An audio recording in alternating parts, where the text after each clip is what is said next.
What we're going to do is in the left hand, we're actually going to be playing these three notes, but not at the same time. We're going to roll them, okay? So you don't have to have big hands to do this. That's a common misconception. So we're going to play C. Let's say we were just on a C for like 4 notes. And this works on any chord.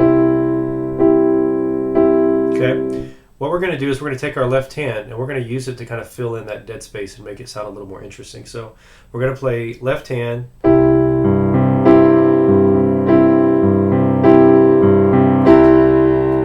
So we're going to see, let me give you the sound and then I'll teach you.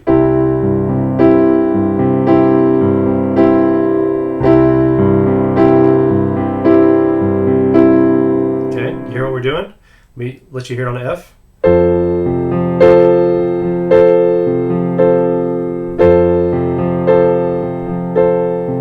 Okay, so what we're doing is we're playing the C, G, C in the left hand.